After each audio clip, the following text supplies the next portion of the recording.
Welcome to She's Got Game. I'm Allie, and this is Kayla, and today we're here with Chelsea Fairbourn. She is BYU's sideline extraordinaire, MC. So we're so excited to have you here with us. Thank you for having me. I'm so excited. We're excited to have you. There's nothing I love more than girl talk and sports, so this feels like my dream. She's Got Game is girl talk and sports. So love it. And we like a lot of people know your face, a lot of people know your voice, and For better or worse. well, and so we wanted to have you on because I feel like you represent, you know, like women in sports in a lot of different ways, because I think a lot of people think women in sports and they think athletes. Yeah, I think there's so many different avenues for women in sports, and there's, I mean, like you said, there's athletes. Huge pool, right? Yeah. And I think then you have like your traditional, I always think of Erin Andrews as like the persona of women in sports, her and Sam Ponder. Like those were the two women that I looked up to when I was going through broadcasting and all of that. And I think what I learned really quick is there's so many other avenues for women in sports. Like I didn't even know that emceeing was a thing that you could do. Like I knew traditional sideline reporting, but I didn't know that you could MC. And now that's such a huge thing that people from like almost every team has an MC, or an in-arena host is what they're called. And so it's really fun to be able to dip into sports in that way and in that pocket of my life, and in like the million other ways that women can be in sports. Absolutely. And I don't think a lot of people look to those type of jobs or look to those women when they think of women in sports, but I mean, we're obviously pursuing that, and so we see women like you, and it's inspiring, and it's super cool. You guys are too nice. Too nice, truly. And you were actually You were us. You were us. Yes. Not too long ago. You started here at BYU. I was a broadcasting student. Let's see, I started in 2011, so a little while ago. Graduated 9 years ago, went through the whole broadcasting track. I only did the sports broadcasting, so I didn't dabble into anything else. I was like, give me one lab on Friday, I'll do the broadcast lab. So I did that, and then I worked in the athletic department doing sports marketing. So I covered I was involved with every sport, either in the broadcasting or sports marketing. I couldn't double dip. So if I was working football, and like I worked football and men's basketball, so I couldn't cover those. So then I ended up covering like men's volleyball, rugby, a little bit of women's soccer, depending on when I did or didn't dip into that for work. So that was like their conflict of interest. Okay. So, but I ended up having like this wealth of experience because I was in everything. Totally. People didn't really know how to place me half the time. They're like, wait, what are you working? What are you doing? And spoiler alert, it still happens all the time. They're like, wait, what do you do? And I'm like, I don't know. Just don't worry about it. But yeah, I was a broadcasting. Yeah, for better or worse. Again, that's kind of, the industry is so interesting because I feel like it's very gig oriented, especially starting out. You kind of have to be willing to do anything and everything. So when I graduated, I'd had experience in New York doing sports broadcasting. I'd interned for KSL doing lifestyle. I'd worked in athletics here. I didn't really have kind of like a one size fits all. So I was like, I'm just gonna dabble on a couple different things and we'll see what sticks. And then it all kind of stuck. And that's a great problem now, and we figure out how to manage my schedule. But yeah, when I graduated, they offered me the role as MC. So at that point I was doing football, men's basketball, and baseball. And then I had a producer reporter role with KSL on their lifestyle show. And I did like in-depth features and food, which is really fun. We do want to talk to you about that. All the things. And then on the marketing side, I got a role with Tony Finau, who's a PGA Tour pro. That was so like cool, by the way. So I'm a golfer. Oh my gosh, we can go and golf. I would love that. You just can't judge me. Sometimes I'm really good. Sometimes I'm really bad. But it's hard to find girls that love to golf. Right here. Golfer girl, golfer gal. Yay. So yeah, Tony started that. It was year 2 for him on the PGA Tour. So I started working with him for all things marketing, and then his foundation. So I've been doing that. I've been with him for 9 years, which is kind of crazy. And then a lot of those roles have kind of evolved and morphed into different things, and I've structured my life differently over the years, but I kind of said yes to everything, and it was awesome. And now I'm in a season of, okay, what makes the most sense for me? And it's a great spot to be in. I think living with just saying yes to everything's a crazy way to live. Yeah. Never a dull moment. Also so cool and so fun because you get to experience a lot of different things, and you can gain a lot of new skills, network everywhere. Exactly. And I think that's amazing. So I mean, you just mentioned like 9 different things that you do. Welcome to the chaos. Like, how do you do that? Like, I have a team. manage that? I have 2 girls that work with me that help like keep my head on straight. And I think it's also knowing what you're most suited for, right? That I look at the MC stuff, and that's probably the most natural fit for what what my natural talent is, I guess. Like, that's not hard. I think it's an extension of my personality. I think I love being in sports. I love being around sports. And I'm essentially running my mouth with a microphone and some structure. So as we can see, that's not an issue. So that's never been a huge thing. More of it's a big time commitment. And I take it very seriously that if I'm going to commit to doing it, that I need to be all in and like available and navigate my schedule that way. So yeah, I mean, for a long time, I hadn't. Weekends, what are they? I don't know. I didn't know for like 13 years what it felt like because I've been working sports since I was 18. So Thursday, Friday, Saturday nights did not exist on my radar. So for a long time, while I was still doing basketball, I would I'd work a game on Thursday. If I had to go to a tournament for Tony like that weekend, but we had a home game again on Saturday, I would work a game Thursday night, get on the first flight Friday morning. I'd be out for 2 days of the tournament, Friday, Saturday, fly back, be back for a game Saturday night, and then potentially redo it because the West Coast swing for golf is January, February, March. And so basketball primetime is January, February, March. So there were some years where it was crazy and I loved it and it was so exciting in the moment. And then I'd get to April and I'm like, oh my gosh, let me breathe for a little bit. And yeah, this is the first year I didn't do basketball and it was kind of refreshing if I'm being completely honest. Sad to miss the Marriott Center, but it was like healing. Yeah, gotta take care of yourself. It takes that time. Like it ebbs and flows. And I think the other thing you said, like saying yes to a lot of things, I'm a big advocate of it. I also think you don't know what you like until you're in it. People would always ask me like, what's your 5-year plan? What's your 10-year plan? And I hated that question because I, for a long time, thought I wanted to be a traditional sideline reporter. And if I wasn't willing to adapt and like shift those plans in live time and not like be so tunnel vision, I never would have ended up where I'm at because I would have been like, oh, that's not the goal. Like the goal is sideline. And I actually didn't like when I did sideline. It wasn't a good fit for me when I experienced that in New York. And so I've always been very fluid, and you don't know what you're gonna like until you experience it. So the faster you can get that experience, whether it's in an internship, whether it's like shadowing or whatever, you just need to know if you can like stomach it and if that's the direction you wanna go, and then on to the next, and you never know what that could be, which is really fun and rewarding. Right.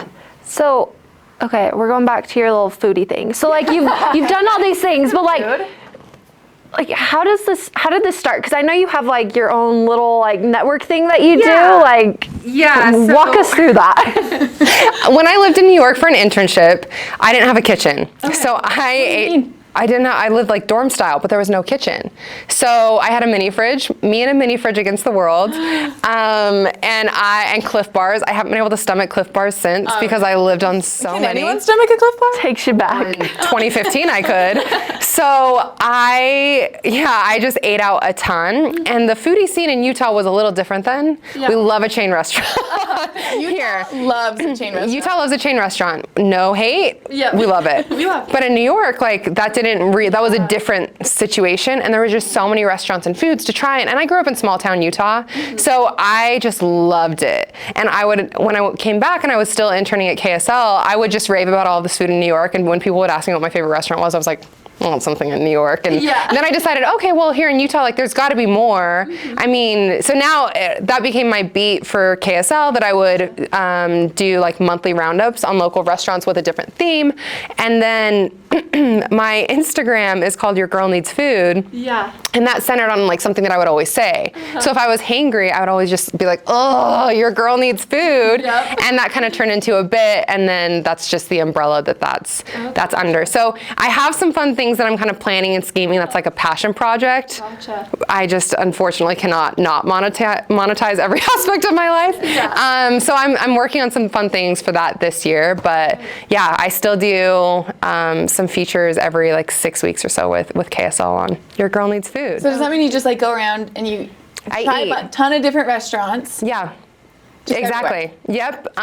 So for example, this month my topic is over like supersized portions. So it's like restaurants that are known for having like over the top or family style portions. So it's kind of really open ended. And then my job is to find restaurants that fit the bill, that are good, that are like kind of family friendly too, because that's the demographic for the show. And then that span from St. George to Logan. So I usually You're going pick all the way to St. George, all the way to Logan. Well, what's nice is I do travel a lot, and a lot of it, like some of so cool. That's just crazy doing that. So some of them are from experiences that I've had like years ago. So I'm not always dipping back in and like, okay, I'm going to 10 different restaurants in this month. Because that's what I was thinking. Yeah. I was like, whoa. Sometimes, but more often than not, it's like this callback where I'm like, okay, where have I been? And do I have photos of it? So a lot of times I take photos or videos just in case when I'm out and about, either for like independent feature on like the food blog side or for fun with KSL or when that topic comes up. So it just kind of depends. But yeah, I promise I'm not eating oversized, supersized portions every day of the week. Cool. Like no judgment here. Sometimes if it's for planning, I am like, how far can we go up and down the Wasatch Front in one day for a 5 p.m. deadline to kick it all over to them for the next morning? So, we wear the stretchy pants on those days and we thrive. That's a crazy thing to say. I love that. We wear the stretchy pants. Hey, no, I get you got to do it. These are actually my stretchy pants. Well, literally, I'm wearing like they're satin, but they're stretchy. But they're stretchy. Yeah, very forgiving. It's an art. Yeah. It really is though. So what is your favorite food then? Being such a foodie. And are you picky? Because I feel like no, I'm not picky. Oh. Well, not picky in the sense that like I don't have any well, that's a lie. I'm allergic to cantaloupe. I don't have any allergies or weird things like, oh, I hate fish or so I'm not picky in that regard. If I get to pick the restaurant, I am more selective and I will vet it more than other people. Naturally you would with what you do. Right, but then some people, it's actually a nightmare in dating and a nightmare with friends because then they just default to me all the time. Then I'm like, oh, this feels like a lot of pressure when I know that I'm fine with whatever. Like I really am fine, whereas other people are more picky or are more selective. And so I usually like to default to them because I know that I'm gonna be okay with. Yeah. But it's counterintuitive. Totally. So they're like performative and want to make sure that I'm like, no, we don't need to be impressed. It's fine. I'll pick when I want to pick. But as far as my favorite food, I love a carb. So I love, Italian. I love Thai food. Yep. I love sushi.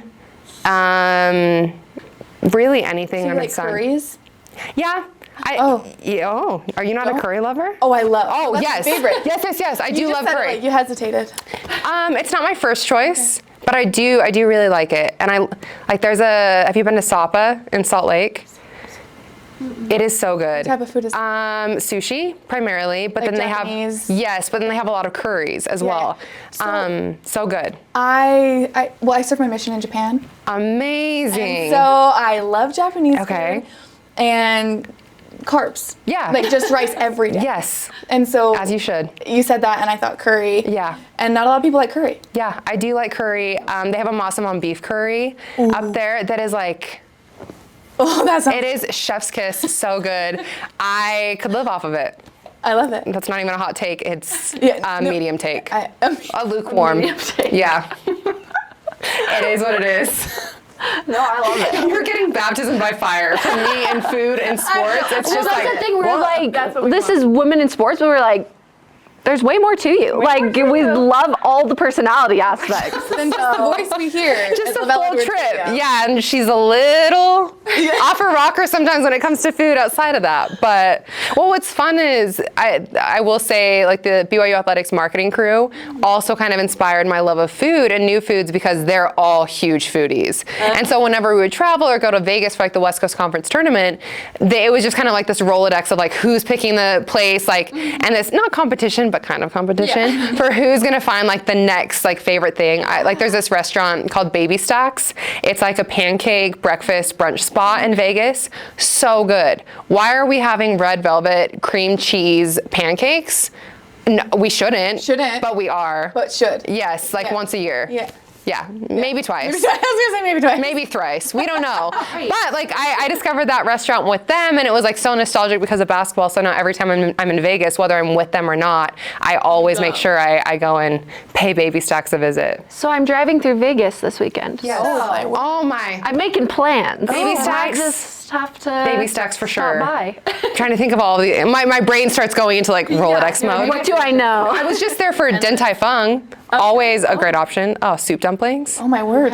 Yes, we could go off for a while. But yeah, I love food, and there's sports and food. I always joke that I deal in warm fuzzies, sports, and food. Like that's my flavor. This is all the nonprofit work. Like that kind of takes care of the purpose, the warm fuzzies, and the impact outside of sports on a day-to-day basis. I love it. There's just so many different sides to you, and I think that's so cool. Well, thank Like you. you're not like I think you see a lot of people in their profession, and it's like they're consumed by this one personality or this one persona, and it's like there's so many different sides of you, and I think that's so cool. I'm wildly indecisive. Not really. I can make a decision really quick, but I think I don't like to be pigeonholed, and people at various stages in my career have wanted to kind of define like, okay, well, you're doing this, you're doing that, and it's like, well, why? Why can't I, if I want to go and do this little side quest, like, why don't I? And I think like there's kind of a comparison in the sports world that I played soccer, and if you just played soccer or just played one sport, you were kind of one-dimensional with how you approached like your primary sport, right? Yeah. And so there's kind of this push now for the next generation of athletes to be multidimensional in how they're playing sports. Like it's more appealing if you're a basketball player, if you've also played football, if you've also run track, if you've done all these different things. And I feel like that's not celebrated enough or leaned into enough. That why do you have to go completely tunnel vision? For some people it works. For me, that would be really stifling, and I feel like everything that I do makes me better at the whole thing. Absolutely. Rather than just, and that came up with interviews or conversations for other jobs and other clients, is that it was always the opposite skill set of what they were interviewing me for that was the most appealing. So when I was interviewing in broadcasting, like there were a million other people that they could have hired for broadcasting, but there weren't people that had a sports marketing background or a branding background, like any of that. So they kind of got a twofer. Yeah. And then on the marketing side, they loved that I'd already worked with professional athletes because I had the broadcasting background. I'd worked in New York. I'd worked in the industry. Yeah. And so it's kind of, I felt that at every stage, that the more I can diversify, the better off I am as a whole. And I just think like in life, just being well-rounded, Yeah.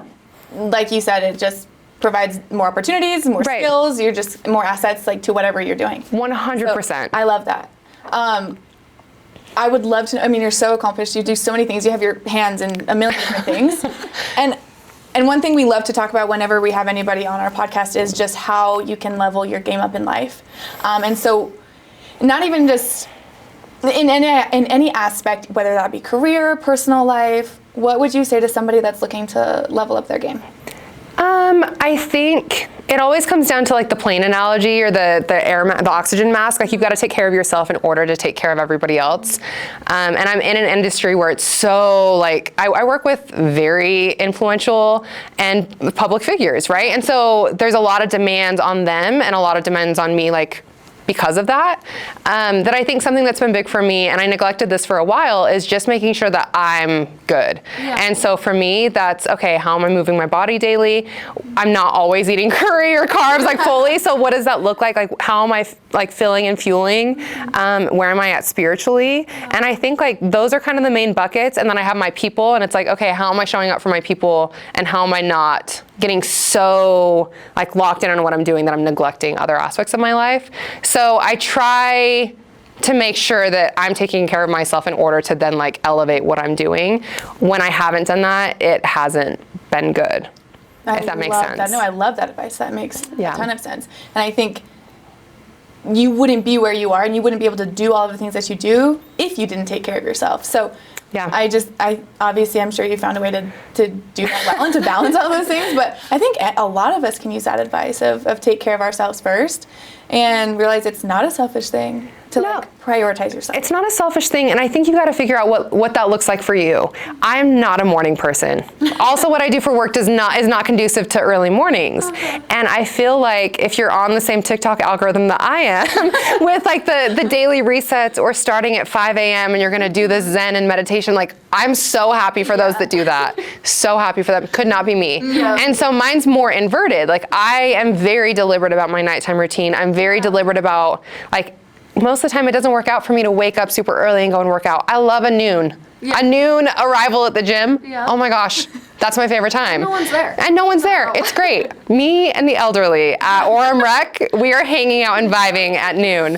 So I think you don't have to have this super structured, like find what works for you. That's gonna be different than what works for, like, I don't work a traditional 9 to 5. So why would what works for somebody that works a traditional 9 to 5 work for me? Right. Like, just give yourself permission to be flexible.